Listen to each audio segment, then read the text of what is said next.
Dudley GP David Hegarty is at the leading edge of change in the NHS. Mr Blunt, room 5 please.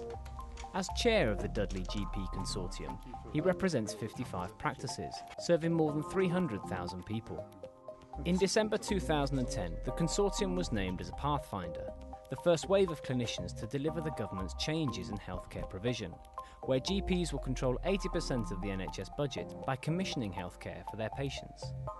In late 2010, NHS Local visited Dr Hegarty at his surgery in Stourbridge to hear his first thoughts about the challenges ahead.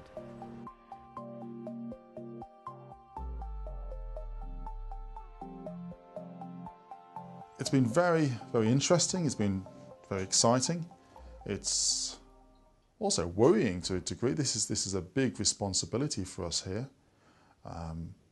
We have good relationships within Dudley across all of the organisations that are involved, and we're working very hard in terms of how we progress that forward to optimise this as a consortia development.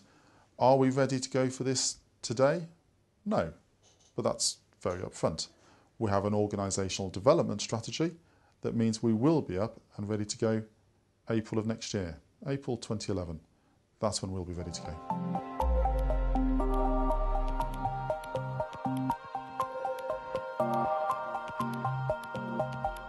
Well, PCTs are closing, that has been defined. Now, the concerns we have is how we continue to function as a consortia in partnership with the PCT during that interim period, during that transition. The key people who have built up skills and organisational memory for many years now still sit within PCTs, and undoubtedly a significant number of those people will actually sit within different organisations and continue to provide healthcare in the future. And whether that's within consortia or whether it's within other members in the local health economy will be seen. But we see the intrinsic partnership and the utilisation of those people as being crucial to the successful way forward.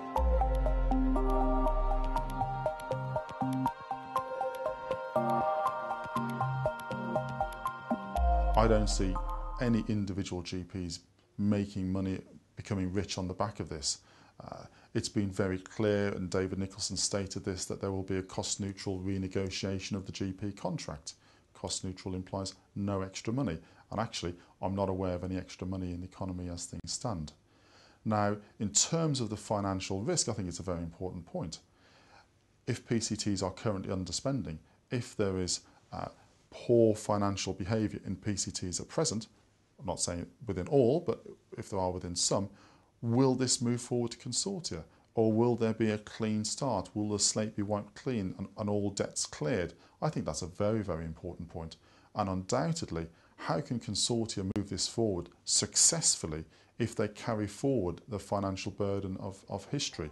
It has to be a fresh start. I think they will see some more streamlined and more appropriate services. I think they will find that it is better. What they won't see is the reduction in service or the deterioration in service. Now, in Dudley, we've worked very hard in terms of developing our communication strategy. We see this works in a number of ways. We have communication strategy that's applicable to the clinicians within Dudley, feeding down to clinicians and feeding back up to board.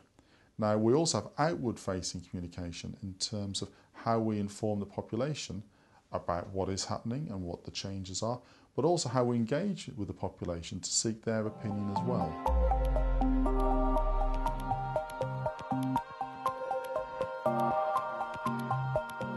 I'm not entirely convinced that there will be the cavalry coming over the top of the hill to bail everyone out if the money does run out. There will have to be very robust and appropriate financial processes in place to ensure that we do get through our financial years with financial integrity. Now, there is a view that will we need to be judging this based on 1 year performance? Undoubtedly, we have to take a longer view on this. But we all recognise that we only have so much money. We have a job of work to be done. And how we marry those two together will be intrinsic to the success of this.